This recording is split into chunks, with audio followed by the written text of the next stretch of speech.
Assalamualaikum warahmatullahi wabarakatuh. Dalam waktu yang singkat akan saya sampaikan bagaimana cara menangani seseorang yang mengalami tersedak. Mungkin di antara kita, teman-teman kita, saudara-saudara kita, naudzubillah, menimpa kita, naudzubillah, mengalami gangguan sumbatan jalan nafas akibat tersedak. Apakah itu makan bakso, makan permen, ataupun makan sesuatu yang bentuknya biasanya adalah bulat dan agak keras, yang itu tanpa disengaja tertelan dan menyumbat jalan nafas, ya, sehingga dia akan tercekik lehernya, bernapas kesulitan. Maka ketika seseorang melihat ada orang yang mengalami kondisi seperti itu, dia biasanya begini, ya, menunjukkan bahwa dia sedang mengalami gangguan sumbatan jalan nafas, dia tidak bisa bernafas, tidak bisa ngomong. Maka kita harus segera tanggap, melakukan suatu tindakan. Apa yang dilakukan? Tindakan yang pertama, kita bisa melakukan tepukan di punggung, di antara dua tulang belikat. Ini, ya, di antara tulang belikat ini, dua di sini. Lakukan tepukan. Yang ditepukan di sini begini, sekuat mungkin, ya, sekuat mungkin. Tentu saja tidak sampai mematahkan tulang punggung, sekuat mungkin dalam tanda petik, ya, bukan ringan gini, tapi kuat, bertenaga, yang membuat dia akan mengeluarkan energi dari dalam tubuhnya, mengeluarkan napasnya, ya, sehingga harapan kita akan keluar. Dan ini banyak yang berhasil dengan cara itu, ya, ditepuk punggungnya dan kepala korban sedikit ditundukkan, sedikit ditundukkan agar ketika dia ditepuk dia muntah. Akan lebih baik lagi kita bisa beri aba-aba, saya tepukkan kamu sambil mengeluarkan.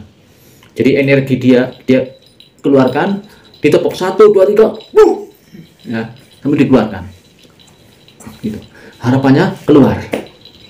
Ataupun kita tanpa memberi apa-apa pun bisa langsung ditepuk sampai beberapa kali, bisa sampai 5 kali, ya. Setelah itu, tapi secepat mungkin, ya, jangan lama, nanti keburu dia tidak bisa bernapas. Jadi cepat, mungkin selisih 1 detik atau 2 detik. Sudah itu tetap tidak keluar, maka kita bisa segera melakukan tindakan berikutnya, yaitu yang disebut dengan manuver Heimlich.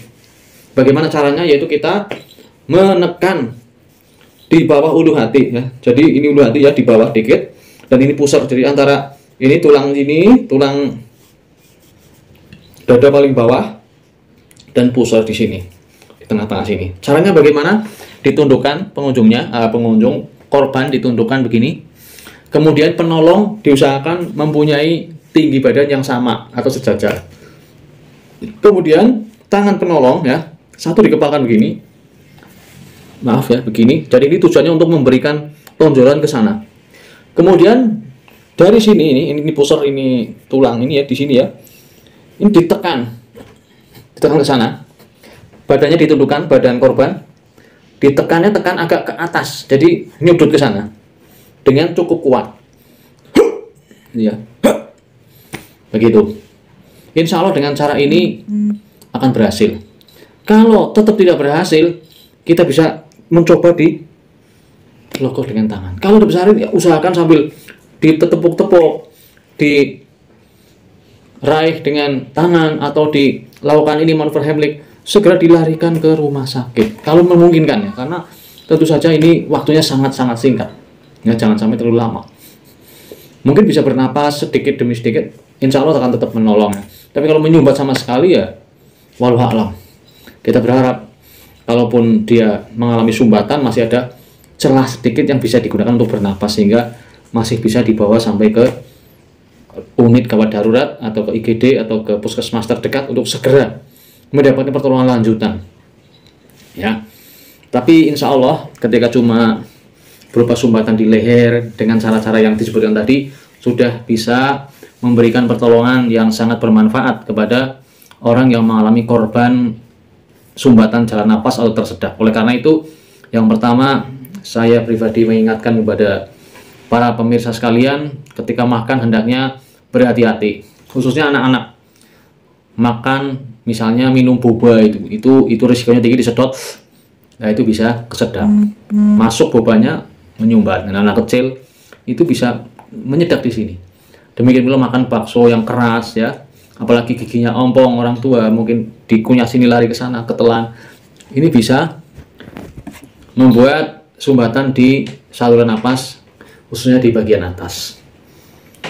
Dan jangan makan sambil bercanda, khususnya makan makanan yang seperti itu. Makan sambil bercanda, sambil main volley, makan apa misalnya itu permen kocek atau cilok ya, ngemu gula ya, ada itu kan orang kampung ngemu ya, ngemut ya, gula merah, gula Jawa, gula kelapa di apa nih, dipotong kemudian dimut sampai bulat sambil main bola, sambil volley. Ini juga berisiko ya. Oleh karena itu berhati-hatilah selalu untuk menghindari hal-hal yang tidak kita inginkan, khususnya yang menyangkut makanan bulat keras yang bisa berisiko mengganggu jalan napas atau menyumbat jalan napas ketika tidak sengaja tertelan. Semoga bermanfaat apa yang bisa saya sampaikan dalam video singkat ini. Terima kasih. Assalamualaikum warahmatullahi wabarakatuh.